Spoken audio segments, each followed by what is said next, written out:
할렐루야, 사랑하는 에베네셀 가족 여러분, 토요일 아침입니다. 여러분 어떻게 지난 한 주간 살아오셨습니까?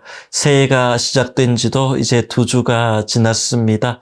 여러분의 삶 가운데 지치지 않으시는 하나님의 놀라운 은혜와 또한 하나님의 놀라운 열정이 여러분의 삶 가운데 일하실 줄 믿습니다.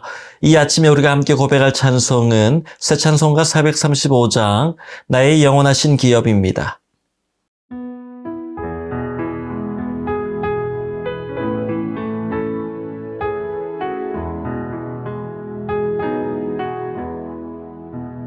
나의 영원하신 기업 생명보다 귀하다. 나의 갈 길 다가도록 나와 동행하소서. 주께로 가까이 주께로 가오니 나의 갈 길 다가도록 나와 동행하소서. 세상 부귀한이람과 모든 명예 버리고 험한 길을 가는 동안 나와 동행하소서. 주께로 가까이 주께로 가오니 나의 갈 길 다가도록 나와 동행하소서. 어두운 골짝 지나가며 험한 바다 건너서 천국 문에 이르도록 나와 동행하소서. 주께로 가까이 주께로 가오니 나의 갈 길 다가도록 나와 동행하소서.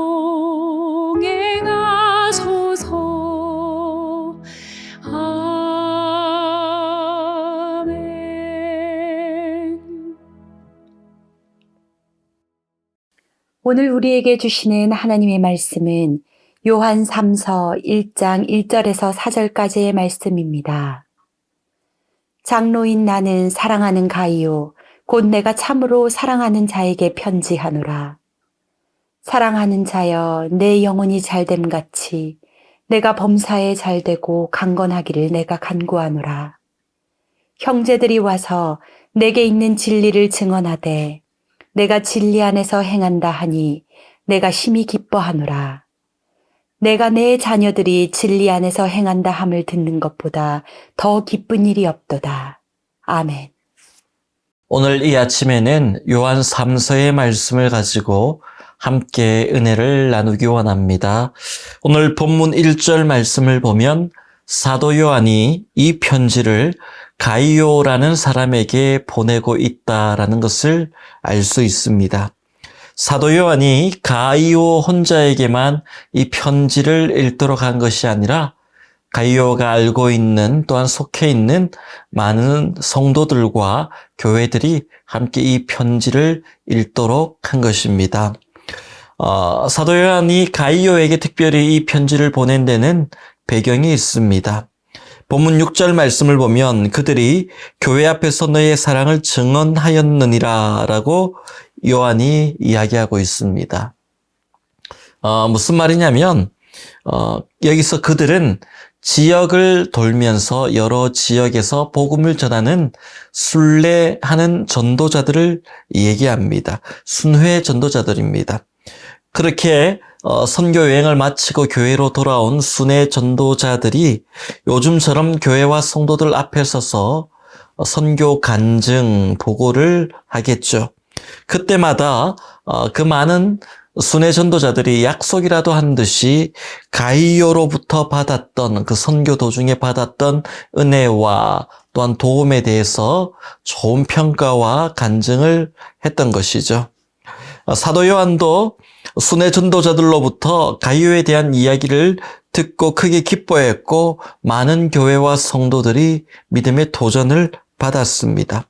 요한이 그런 가이오에게 편지를 보내서 그를 더 축복하고 격려한 말씀이 바로 요한 3서의 편지입니다. 오늘 본문의 말씀을 통해서 우리는 중요한 두 가지 교훈을 이 아침에 기억하기 원합니다. 첫째, 우리를 향한 하나님의 사랑은 영원히 변하지 않는 신실한 사랑임을 우리가 기억하기 원합니다. 본문 1절 말씀입니다. 장로인 나는 사랑하는 가이오 곧 내가 참으로 사랑하는 자에게 편지하노라. 사도 요한이 가이오라는 사람을 어떻게 부르고 있습니까? 사랑하는 가이오, 또 내가 참으로 사랑하는 자, 본문 2절에서도 사랑하는 자여라고 부르고 있습니다. 사도 요한이 가이오를 너무나도 사랑한다라고 3번이나 연달아 고백하고 있습니다. 형식적인 인사가 아니라 진심을 담은 그런 사랑의 표현 고백인 것이죠. 사도 요한은 왜 그렇게 가이오를 사랑한다라고 반복적으로 고백하고 있을까요? 그 이유는 본문 4절 말씀에 있습니다. 내가 내 자녀들이 진리 안에서 행한다 함을 듣는 것보다 더 기쁜 일이 없도다. 요한에게 들려온 가이오는 어떤 삶을 살았습니까? 가이오는 진리 안에서 행하고 있었고 또 6절 말씀을 보면 사람을 대할 때 그들을 섬기는 것을 마치 주님께 하듯이 섬기고 기쁨으로 또한 최선을 다해 사랑을 베풀었음을 보게 됩니다. 사람들은 요한 3서를 읽으면서 가이오가 사랑을 받을 행동을 했기 때문에 그렇게 진리 안에서 행했기 때문에 그래서 요한이 가이오를 사랑한다라고 이야기했다라고 생각할 수 있습니다.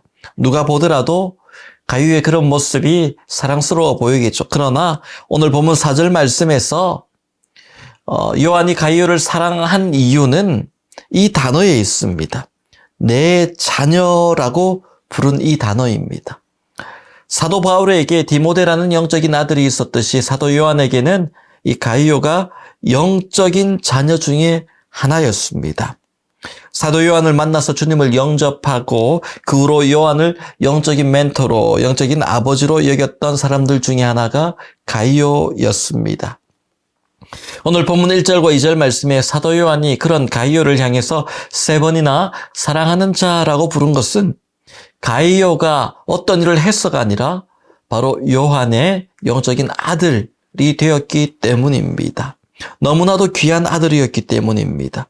사도 요한은 그렇게 영적인 부모의 심정으로 가이오를 사랑하는 내 자녀라고 그렇게 고백하고 있는 겁니다. 사랑하는 자녀가 진리 안에서 순종의 삶을 살고 있으니 얼마나 또한 기뻤겠습니까? 본문 3절 말씀에 내가 심히 기뻐하노라, 또 본문 4절 말씀에 더 기쁜 일이 없도다. 이 말씀, 여러분, 사도 요한이 만약에 가이오가 영적인 슬럼프에 빠져서 진리 안에서 순종하지 못하고 또 흔들리고 있는 소식을 들었다면 요한이 가이오를 책망하면서 나는 너를 사랑하지 않아, 그렇게 말씀을 했을까요? 가이오의 믿음이 흔들리고 있을 때 편지에서 가이오를 부르면서 사랑하는 자라는 표현을 지웠을까요? 그렇지 않을 겁니다. 여전히 사도 요한에게 가이오는 그의 모습이 어떻든지 간에 사랑하는 영적인 자녀입니다. 여러분, 하나님이 우리를 사랑하시는 것도 마찬가지입니다. 우리가 하나님의 마음에 무언가 들도록 하나님이 기뻐하시는 일만 해야 사랑하는 것이 아니라 때로는 연약하고 신앙이 흔들리고 슬럼프가 찾아올 때도 하나님은 여전히 우리를 사랑하십니다. 하나님의 사랑은 우리의 모습과 상관없이 변함없으십니다. 하나님은 나와 같지 않습니다. 나는 환경과 상황에 따라 하나님을 의지하기도 하고 또한 불신하기도 하고 불평하기도 합니다. 그러나 하나님은 변하지 않는 사랑으로 우리와 함께 하십니다.